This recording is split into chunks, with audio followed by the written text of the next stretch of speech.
Hello बच्चों, कैसे आप सभी। आई होप सभी अच्छे होंगे। एंड जो हम यहाँ पर आपको सिंगेज जेई एडवांस के लिए बुक पढ़ा रहे हैं उसमें सभी अच्छे से तैयारी कर रहे होंगे, अपने खुद के नोट्स अच्छे से बना रहे हैं। और साथ ही मैं आपको बता देता हूँ कि हमने हमारी मैथ्स की जो फर्स्ट बुक है वेक्टर एंड 3D उसको हमने स्टार्ट किया है।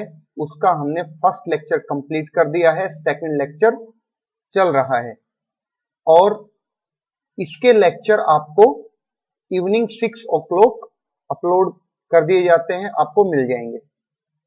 दूसरा जो हमने सेकंड बुक स्टार्ट की है अलजेब्रा, जो आपको इस सीरीज में यहां पर डायरेक्टली फॉलो हो रहा है, आपको दिख रहा है यहां से। तो इस बुक में देखिए,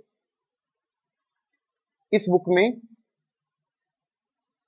आज हमारा लेक्चर नंबर 4 है, जो हमारा चैप्टर 3 रनिंग में है कॉम्प्लेक्स नंबर्स, उसका लेक्चर नंबर 4 है। और जैसा कि आप सभी को पता है, हम यहां पर बेसिक से लेके एडवांस तक हर कॉन्सेप्ट को पढ़ते हैं एंड साथ ही उनके क्वेश्चंस की प्रैक्टिस करते हैं। आई होप सभी इन लेक्चर्स को फुली इंजॉय कर रहे होंगे। अगर आप खुद इंजॉय कर रहे हैं, खुद समझ रहे हैं बातों को, तो दूसरे भी इन लेक्चर से हेल्प ले सकें, इसलिए आप इस चैनल को प्लीज शेयर जरूर कीजिए। ओके, सो शुरू करते हैं आज का हमारा फर्स्ट क्वेश्चन। देखिए,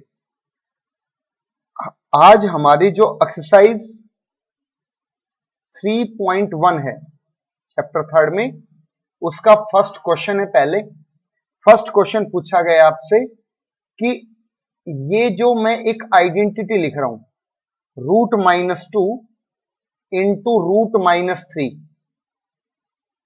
is equal to √(-2 into -3 is equal to √6। क्या ये सही है या गलत है, हमें ये इसमें बताना है। दोबारा समझिए, आपको जो क्वेश्चन स्क्रीन पे दिख रहा है, आपको वेरीफाई करके प्रूव करना है कि ये जो लिखा हुआ क्वेश्चन है ये सही है या गलत स्टेटमेंट है ये। तो सबसे पहले मैं बता देता हूं आपको कि ये जो स्टेटमेंट है ये ट्रू नहीं है, नॉट ट्रू, ये गलत है। अब ऐसा क्यों है, समझिए बात को। यहां पर एक्चुअली जो मिस्टेक है ना, वो शुरू के 2 स्टेप्स में, थर्ड स्टेप में नहीं है, शुरू के 2 स्टेप में।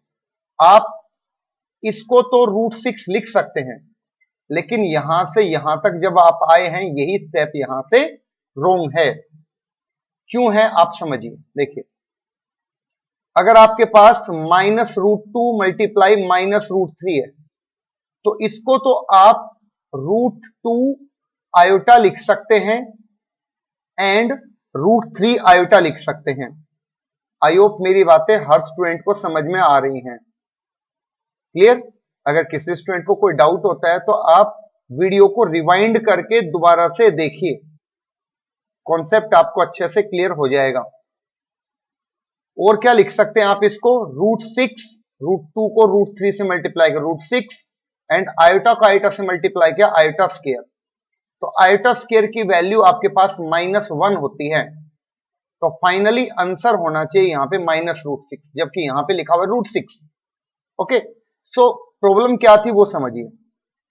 अगर आपके पास √a मल्टीप्लाई √b लिखा हुआ है और आप उसको √ab लिखना चाहते हैं, चाहे आप लेफ्ट टू राइट आइए या राइट टू लेफ्ट आइए, तो ये कब पॉसिबल है। आप लिखेंगे this is possible only when at least one of A or B must be positive. कम से कम एक पॉजिटिव होना चाहिए। अब कम से कम एक पॉजिटिव होना चाहिए, इस बात का क्या मतलब है, इसको अच्छे से आप अपने नोट्स में लिख लीजिए। इसका मतलब क्या है समझिए। इसका मतलब है कि अगर ए पॉजिटिव हुआ एंड बी हुआ नेगेटिव तो भी ये रिजल्ट वैलिड है। दूसरा, अगर ए नेगेटिव है एंड बी पॉजिटिव है तो भी रिजल्ट वैलिड है। एंड इफ ए कैसा है, ए भी पॉजिटिव है एंड बी जो है वो भी क्या है, पॉजिटिव। तो मैंने यहां पर लिखा है एटलीस्ट वन, मतलब कम से कम एक को पॉजिटिव होना चाहिए। दोनों भी हो सकते हैं, कम से कम एक। तो या तो ए पॉजिटिव हो या बी पॉजिटिव हो या दोनों के दोनों पॉजिटिव हो, तो आप श्योरली कह सकते हैं कि ये रिजल्ट वैलिड होगा। तो आई होप सभी को ये क्वेश्चन समझ में आ गया होगा।